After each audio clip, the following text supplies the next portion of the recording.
Since the first wave of American and Israeli bombs fell on Iran on February the 28th, the Iranians have struck back. But how effective were these strikes, and how much damage did they actually cause? Satellite imagery once again offers some of the clearest answers. We're going in depth to analyze this imagery and tell you what it really means on this episode of Photo Evidence. Let's start here. This base in central Jordan has quietly become one of the most important hubs for US military operations in the region. In the days leading up to the conflict, more than 60 US aircraft were spotted on the ground here: fighter jets, drones, and transport planes.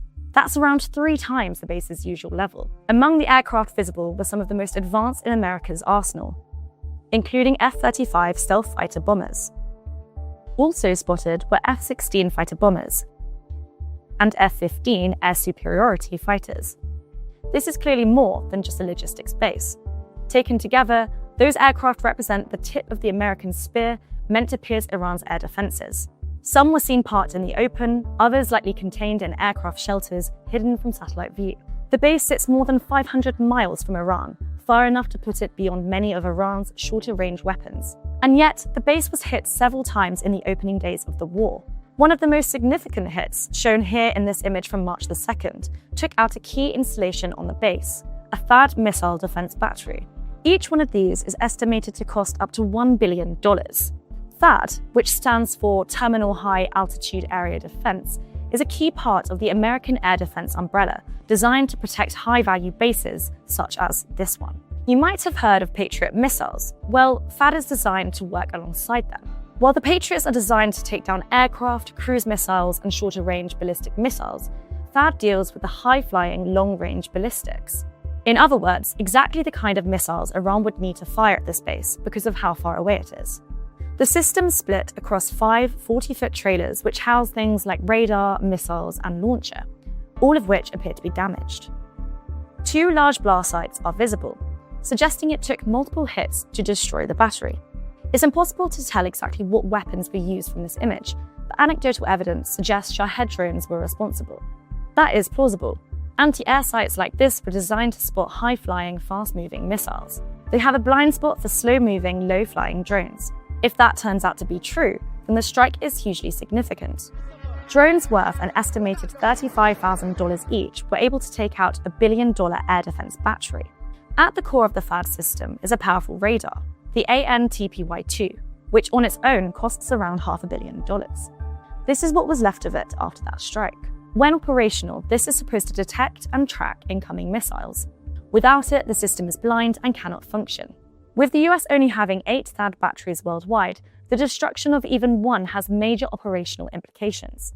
Either the Patriot systems which accompany it are going to have to work overtime to compensate for the loss, depleting their own missile stocks, or America is going to have to pull another THAAD system from somewhere else, like the Pacific, where they're supposed to be defending Taiwan, and put it in the Middle East instead. This attack, and others like it, show that Iran isn't just firing blindly at US bases. It is aiming for their weakest points and hitting them successfully. That requires sophisticated intelligence gathering to provide targeting data, intelligence which may hint at the involvement of other US rivals, namely Russia. Another very similar strike is thought to have taken place in Saudi Arabia. This is Prince Sultan Air Base. Just like the airbase in Jordan, a significant number of American aircraft were seen gathering here before fighting broke out. Unlike Jordan, this base seems to have been used mostly for support planes. This satellite image shows E-3 AWAC planes on the tarmac here. These are basically flying radar dishes, the eyes of America's fighter jets, the same way the THAAD radar are the eyes of its ground-based missile defenses. Alongside them are KC-135 mid-air refuelers. These are flying petrol stations, allowing US planes to stay in the air and keep attacking much longer than they would be able to otherwise. And this is a C-17 airlifter, huge aircraft responsible for flying ammunition like Patriot and THAAD missiles into the combat zone. A second satellite taken on March the 1st shows smoke rising from a nearby air defense site. We know this is where another THAAD radar, costing another $500 million, was previously located. And what we can see from this image is that a tent, possibly covering the radar, has been torn apart and badly charred. What we don't know for certain is whether the radar was still underneath that tent when the attack took place. We also cannot tell who owned the system, because the US isn't the only country that has them. Saudi Arabia possesses a THAAD battery of its own. But whether or not the radar was hit and whoever owned it, this attack and the one in Jordan clearly show a pattern and speak to an underlying strategy. That strategy is called SEAD, or Suppression of Enemy Air Defenses. It's the same strategy that America and Israel used on Iran in their opening strikes. Rather than go for the highest value enemy targets first, what you do is prioritize the enemy's air defenses. Specifically, you aggressively hunt down and destroy the radar, which allow those defenses to see what is coming and shoot it down. Once the enemy is blinded to your actions, that opens up the way for strikes on everything else. That seems to be what the Iranian forces are attempting to do here. The strikes weren't limited to Jordan or Saudi Arabia either. This is Dawl in Qatar, an American outpost that hosts one very important device, an AN FPS 132 phased array radar. This is a huge system made up of 3 radar dishes, each 40 foot high and placed back to back. Unlike the previous radar systems, which were designed to feed information to individual air defense batteries at individual air bases, this was much more significant. With a range of up to 3,000 miles, this radar can detect and track objects moving through low atmosphere as far afield as northern Russia, southern Africa, and the Indian Ocean, which means it is capable of tracking long-range ballistic missiles across the entirety of the Middle East and some distance beyond as well. That data will be fed into a whole bunch of systems and is likely also fed back to CIA headquarters in the US.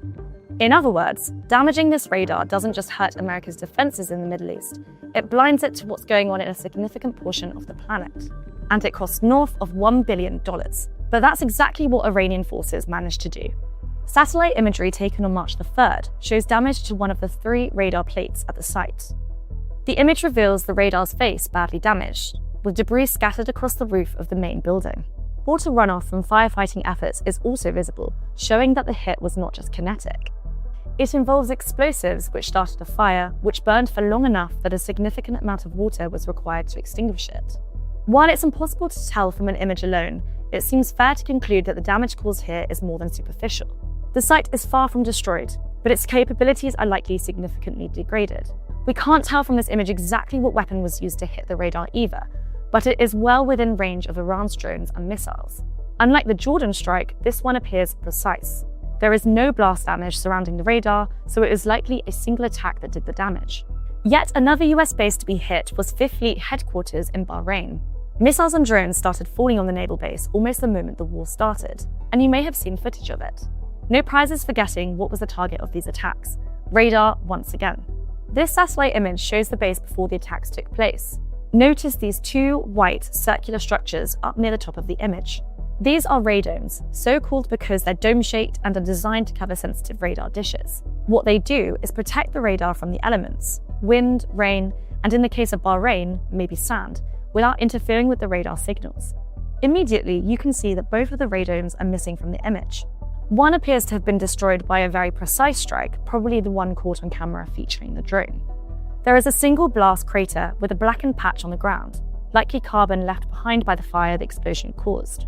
The second radome was not such a clean kill. There seemed to be at least 2 separate impact areas where the dome used to be. As well as destroying the dome, these explosions seem to have seriously damaged nearby buildings as well. While we can't tell from this image alone precisely what was used in this attack, we can make an educated guess that it was 2 more drones. The size of the blast areas appear roughly consistent with the first destroyed dome, which indicates an explosive warhead of roughly the same size, 110 pounds for a Shahed. That's way too small to be a ballistic missile, as we can confirm by looking at the bottom of this image to the destroyed warehouses. This is almost certainly the area we saw being hit by the missile in that video a moment ago. 3 large warehouses directly underneath the impact site have been completely demolished, and a 4th has partially collapsed. The 4 warehouses which butt up against them also appear to have suffered damage, though it is difficult to tell how bad it is. At first glance, it appears to be puncture holes from shrapnel, but may well be debris that has been thrown onto the roof.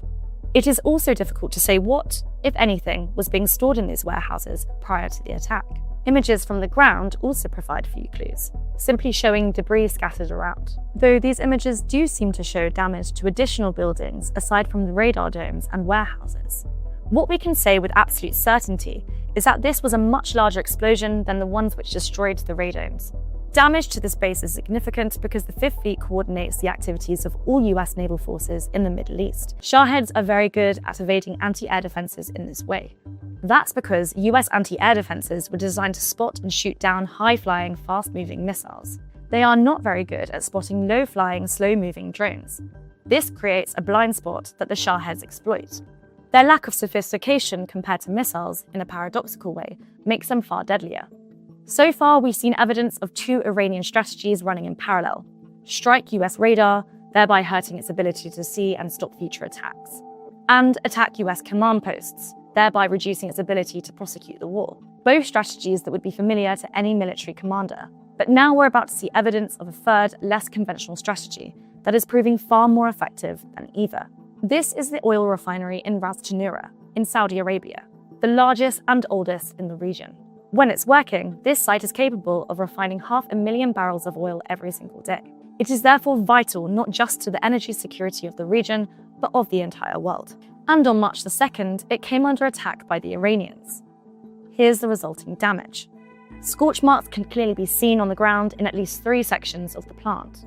This is likely carbon residue left behind by oil which set alight after sparks from multiple explosions. At this point, you may have realized that all the satellite images we have are several weeks out of date, and they all show US bases or Gulf state civilian sites. There's nothing of Israel, and there's a good reason for that. Because satellite imagery is such a powerful tool for understanding this war, access to it is now being restricted. Commercial satellite companies such as Planet Labs, whose images we rely on to bring you analysis like this, have cracked down hard. Initially, they imposed a 4-day delay to publishing images of any US bases in and around the Arabian Gulf. But that has now been extended to 14 days, meaning the images we're receiving in our newsroom today show strikes that took place 2 full weeks ago.